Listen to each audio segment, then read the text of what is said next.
Hello, Lum. Hello, hello, hello, hello.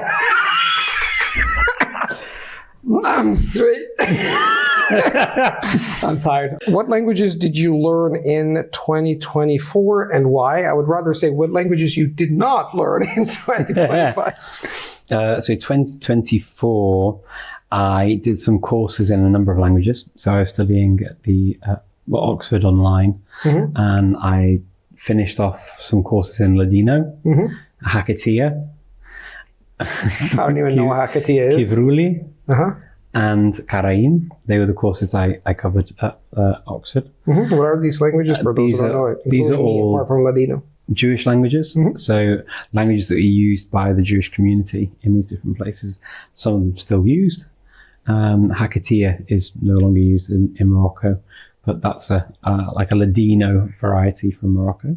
And then also in 2024, I did some Gerrier, which is the infamous Gerrier, which is from the island of Jersey. Yes. And I finished my exams for Cornish. I did my grade 4 exam, which is a final exam, and passed that in 2024. So I was studying that quite intensively for that exam. And then I also did Irish and Gaelic. Okay. And Breton. Just a couple of languages, right? Yeah. Okay. So quite a few languages. And when you mean learning, you mean, taking courses online, basically. Okay. Yeah. What about the languages you dropped in 2024? Well, the courses ended for Ladino, Hakatia, Kivruli, and Karaim. So unfortunately, everything has to end sooner or later, right? Apparently. Right. So I've not been carrying on with those. I've not done any more courses at Oxford this year. And so I will have a year off from doing that. I may go back and look at some other Jewish languages in the future. It's a fun prep project that I like. I enjoy doing it, seeing how it works. And then my Breton course stopped, but we still have a study group. And the other ones I'm going to be just carrying on with as long as I can. Okay, cool. What are some of your biggest takeaways for 2024 and insofar as language learning is concerned? Biggest takeaways? Yes, some eureka moments. Eureka moments. If you had any, probably you've had so many that now. I mean, getting more into the Celtic languages has opened up kind of a world for me. I hadn't appreciated just how different the different sides of the Celtic language families were. So obviously, for many language families, you see all these things in common. But if you know Welsh and Cornish or Breton, actually, unless you study Irish or Gaelic, you have no idea what's written on a page. You can't understand anything. It may as well just be a completely different language family. In terms of the comprehensibility, there are words and stuff in common, and there are things that help you, but not much. And same with Manx as well. Have you seen Manx? It's not Manx. Yeah. Okay. Very interesting. I don't know if I'll ever get into Celtic languages. Maybe one day. Gaelic sounds like sounds very interesting. How do you plan to learn languages in 2025? Is it different from your previous methods and strategies, or you always have a certain way of going, through certain languages? And in this case, what languages you're going to learn? You said in 2025, or continue learning, and how?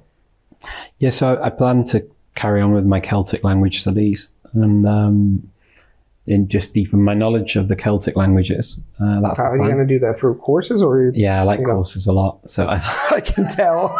I can tell. I do. I like them. I like them because I like the social aspect of learning. Are you taking them online? When is the last time you took a course with people, like in flesh and blood? You were sitting together in a classroom.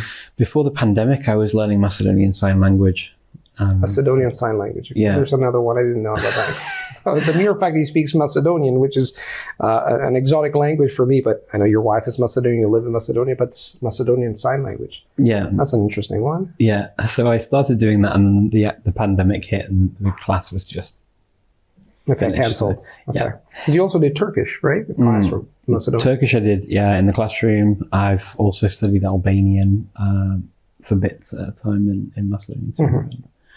Yeah, so there you go. So yeah, lots of those kinds of things. But in terms of actually going to classes, yeah, not so often in physical classes. Okay. Anymore. So more like online, taking classes. How long do they last? Normally 45 minutes, 60 minutes? Yeah, so it depends on the class. So the Gérier class is 45 minutes, but then a lot of the Cornish classes that I had were an hour long. An hour long. Okay. And then I'll have classes with teachers online as well. So like italki teachers and stuff. So I've done that kind of thing. Do you take notes or just listen? You just listen and pay attention? No, yeah, I mean, I will take notes and I will pay attention, but you have to practice a lot for the words to go in. So, oh yeah, I forgot I did the Maltese as well last year. And right, this is another one. Because for the conference every year, for the Polyglot conference, I will learn the local language. This man is unstoppable. So I studied Maltese, and it's a language I want to carry on with. I also did some Hungarian for the conference in Budapest the year before, and actually carried on a little bit in 2024.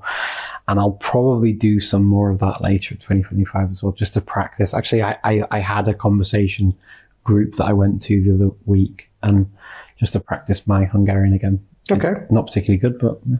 Okay, well, something's got to give, right? Exactly, yeah. So I think it's... Managing 300 languages, something has got to give. Oh, my Hungarian is not on par with the other languages. That's fine. I can live with that. Given that you've studied approximately 50 languages, is that correct? More or less. No, now, only in the last year, there was like 10 more, 60, it's going to be, 70. I have no idea how many. I always say over 50 because it's just... Okay, so let's say between number. 50 and 70, or 50 and 100. Let's put it that way. How many of them would you feel comfortable teaching someone else in? That's a good question. I'm not sure. It's a very difficult thing to answer, isn't it, I suppose? I don't know. I mean, have you ever taught a language, like a foreign language to someone, or you just taught, you know? I mean, I've helped somebody pass their exams at university in German, but I did it through Macedonian. So okay. I was helping them. So we'd look through texts, for example, that we use for the university course. We'd read them in German, and then we'd go through and translate them into Macedonian, and then see how the language compared. So grammatically, what sort of words were coming up, and what they would be like in Macedonian compared to German. Because what you find is that the root of some of these concepts draws on very different feelings and emotions, actually, and different vocabulary generally than it within in the two languages. And that was quite an interesting journey to go on. Really interesting. What is the difference between a language coach and a language therapist?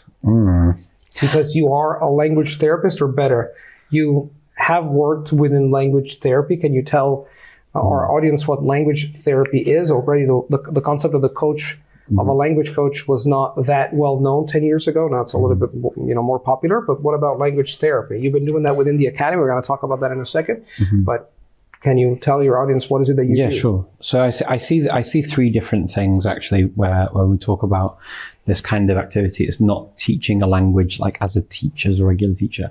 I see one of these jobs would be a language technician, which would be someone like you who goes through and you actually annotate text to show intonation patterns, to show pronunciation, to show how grammar works, and you really just sort of go through and show ways of how to annotate and analyze text and languages, right? And I think that's more what you do. In part, yes. Yeah. And then you've got the language coaching, which I think you do too. So coaching as a thing is more you ask questions, open questions. You don't have a set goal in mind. You don't try and pre-guess or preempt what someone wants to do or wants to achieve. You ask them questions to elicit something that makes sense to them, that they can work with, to work through problems, basically. Absolutely. So that's kind of the coaching side. And I did the qualification in this, and so I worked at International Coaching Federation standards. Then the other thing, which I call language learning therapy, which wasn't really a thing. I didn't know anyone doing it. But what I realized was that people needed to have an outlet to just talk. Now, I'm not a psychologist. I'm not here to resolve all of these issues, but I am here to listen and to understand what's going on as a whole. And that's where I will listen to things that are important to an individual, where we discuss, okay, I'm going through this thing at the moment. This isn't something necessarily that might always be covered just by language coaching. It could be a bit more personal, and there's a sort of an environment where we have respect for what people are going through, and there's obviously we only talk about it within the confines of the session, but we talk about it in very frank and open terms, so that we look at ways that we can incorporate real problems, real issues that we face on a day-to-day basis, to be able to work through them to find a logical and appropriate solution. Can you give me an example of some problems that people experience and how you address them? Like we were talking about, maybe, I don't know if they're psychological problems, or more like how do you address the psychological aspect of language learning? And can you give me some concrete examples of the kind of problems that people normally have? Yeah, so I mean, things that people go through, they can range from, temporary states of grief or feeling bad about something, even mild depression, where people don't feel motivated to do certain things, and that feeds into kind of a loop where you get this negative speak, this inner voice, and it can lead to people giving up languages, or they're giving up many different things. It's not just languages. So sorry to interrupt you. So you're talking about psychological problems that people have to core, meaning in their life, and not, or also psychological problems due to the fact that maybe they don't believe in themselves and what they don't believe they can learn a language. So are they language related, or they're life related, or both? They can be. They can combination of both. Yeah, they can be anything really. And then they could also be diagnoses that people have. For example, they may have a physical disability, or a mental disability, or a diagnosis that they need to work around for a way that will work for them in their lives, whether that's ADHD or whether that's autism, or whatever it is, whatever spectrum the person may or may not be on. We talk about, frankly, ways to cope with that within language learning context. Okay, so it's a holistic approach. It's right? Yeah, exactly, holistic. Okay. So we look at everything, and I mean, it could be, for example, even people who just have, say, family or activities that they have to take part in work, and it gets in the way of when they can study, and they need to find a way that works for them and marries in well and dovetails with the kind of activities they have to do to live. So language therapy, very interesting concept, very useful for those who have all sorts of different problems of different nature. I've left a link in the description box just in case you want to check what Richard has to offer. He's got a lot to offer, not just in terms of language therapy, coaching, and whatnot.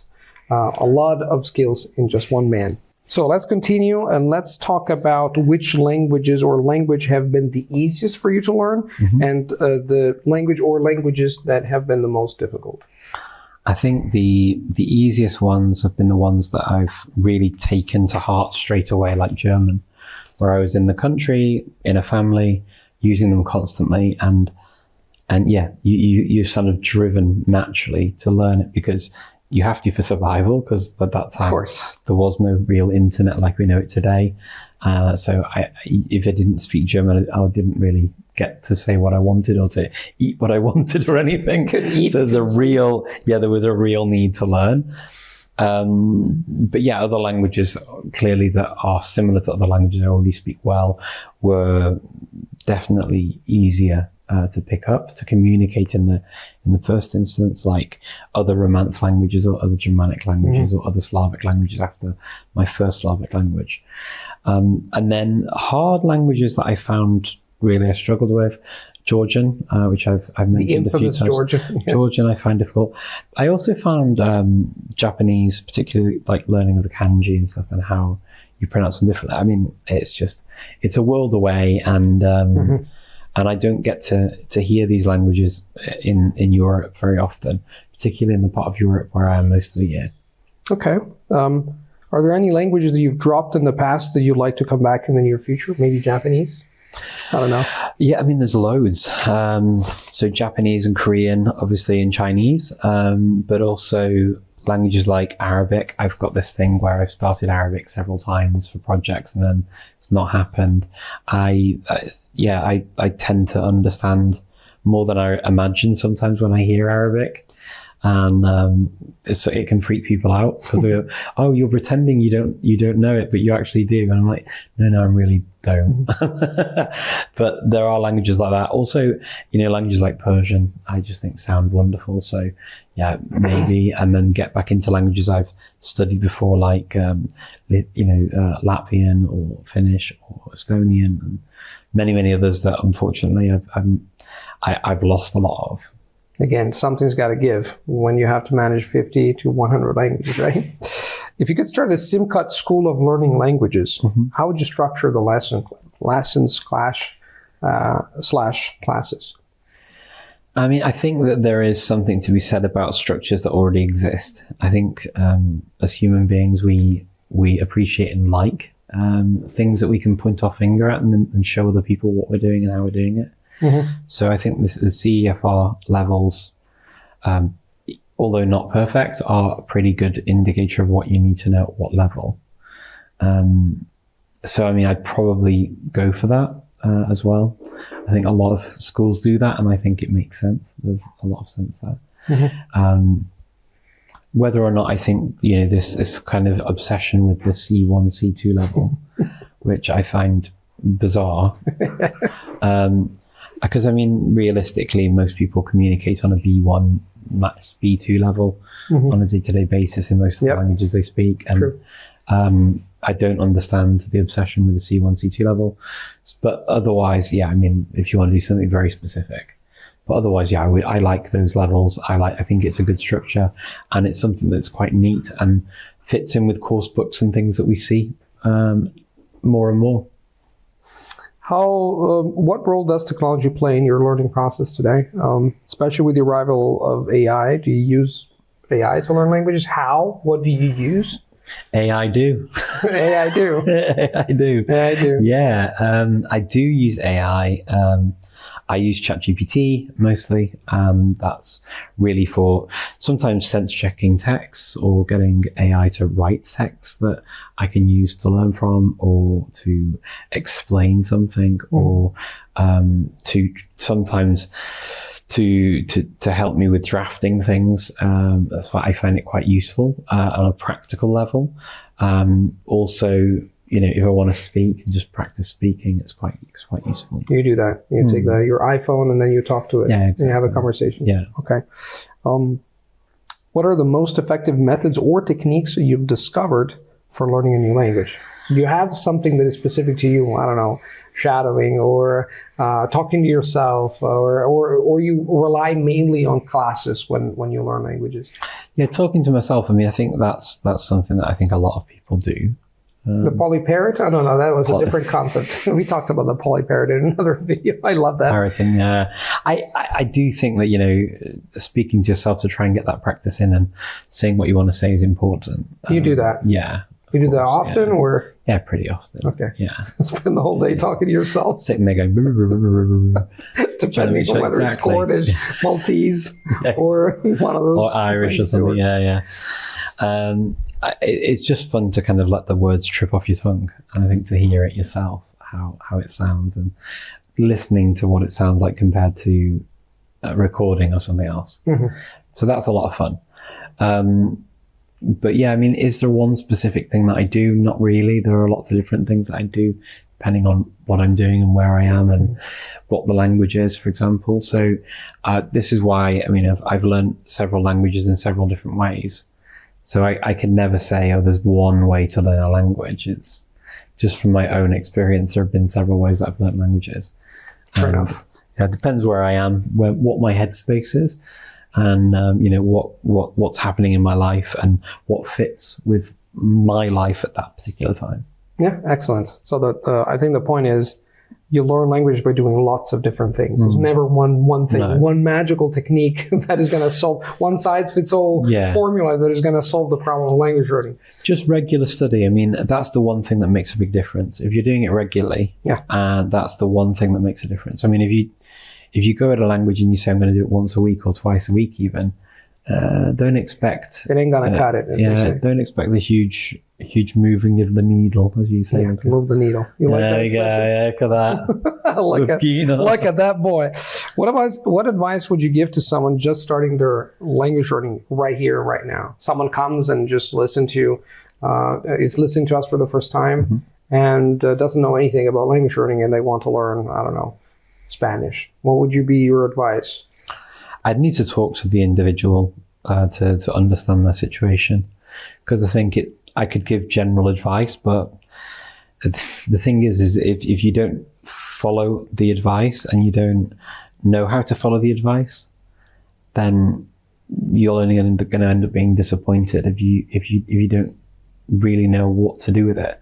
It's like taking you to a gym and showing you all the equipment and saying, right, go on, use it, get fit. Yeah. I mean, yeah, you might have an idea of some of them, but are you going to use it effectively? Probably not.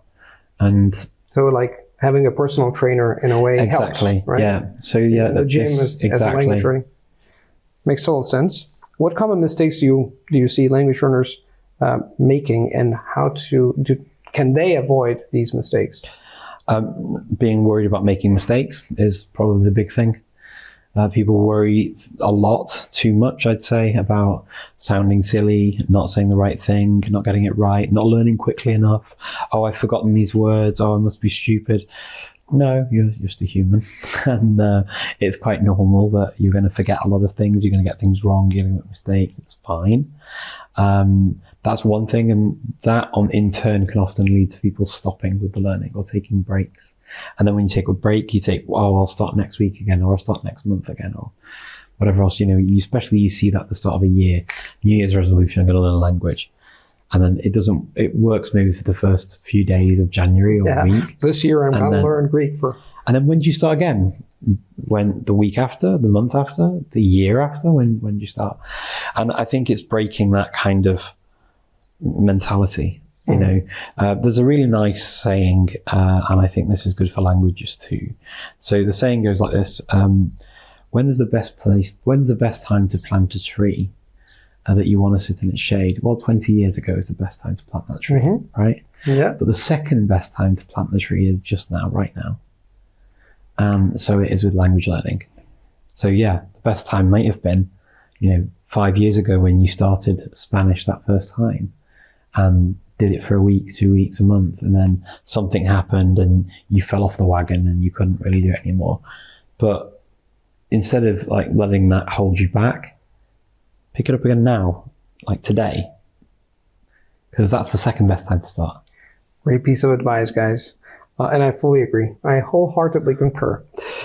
Okay, let's finish this hopefully very useful interview with for all of you with questions, last question or questions about one topic that is really interesting, and that is learning multiple languages at the same time. We have the king of languages here learning Cornic, Gerrier, and all these languages over the span of a few months. If someone wanted to learn, let's say, 2 or 3 languages at the same time, right? Would you advise that? And how many languages do you think a person can learn? Of course, it depends on the individual. And what advice can you give in terms of learning, let's say, a couple of languages at the same time? For example, can you learn similar languages, or is it better to learn different languages? And whatever advice you can bestow, you can give when it comes to learning multiple languages at the same time. I mean, you can learn similar languages at the same time, but it can be very confusing. So it's worth a try, but if you see that it's too confusing and you're not making much headway, then feel free to let one just be on ice, and don't worry about doing them all. And but yeah, if you do 2 languages that are quite different, then often that can be easier because you're not getting those confused. And when I say not similar, so I would say languages that sound quite different is the important thing. Because if you pick languages that have similar sound patterns, that can also result in confusion. So, for example, Spanish and Greek at the same time. I was about to say exactly the same thing. Yeah, even though they're not really that closely related, still, if you learn both, it can get quite difficult to keep them apart. I always found it with Romanian and Catalan. I always found, for some odd reason, I don't know why. So you've got to try and see how it works for you personally. But honestly, you've also got to keep in mind that not only are you dividing your study time, the time you have with the language, you're dividing your thinking time, your ability to consider which language you're thinking about at a specific moment in your day. So, for example, if you were doing something, waiting for a bus, and you were trying to think back on what the lesson was and what you'd covered, well, that process takes a while in the brain to kind of try and recall it. If you try and do that with two languages, well, which one do you pick, first of all? If you try and do both of them, have you got enough time to do both of them? So there's something's always going to have to give in that process. So yeah, two, if you really, really, really, really want to, try it, but be prepared for a lot slower progress. So to sum it up, do it but don't. Meaning, if you want to learn two languages at the same time or three languages, it's okay, but you have to take into account that it's going to take a long time. It's going to be taxing in terms of your energy and time. So learn one language after the other is better. In my case, if I can add my 2 cents, when I started learning Mandarin and Portuguese, that was a good choice. It was the first time I was learning two languages at the same time. And it went relatively well because Portuguese was kind of easy for me. So I spent like 10 minutes, 15 minutes a day. And Mandarin took practically most of the time. So it was almost like learning one language at the time. But actually I was learning two because I managed to anchor one language with the other, meaning that in the morning I did my 2 hours of Mandarin because it required a lot of time and energy. But then, my language learning session is almost over, but there's Portuguese, 10 minutes, 15 minutes. I did it after, Mandarin because Mandarin is the one that required the most time and energy, and that went well. But then, when I did Romanian and Japanese, it went less well because I was busier and I was finding it difficult with Japanese on the one hand because it was a very difficult language. I was not that interested in Romanian, so it kind of was a failed attempt at learning two languages. And as Richard said, you have to try it and see if it works. But it's really important that you think about whether you really want to go about learning multiple languages at the same time because it's a complex task. Absolutely. Thank you, Richard, for this wonderful interview. It's always a pleasure to talk to you. You can find, once again, all the info about Richard's channel, Richard's services as a language therapist in the description box, and I've also put it in the pinned comment in the section below. That's it. Thank you very much. As always, happy language learning and a big hug from Rome. Bye-bye. Ciao.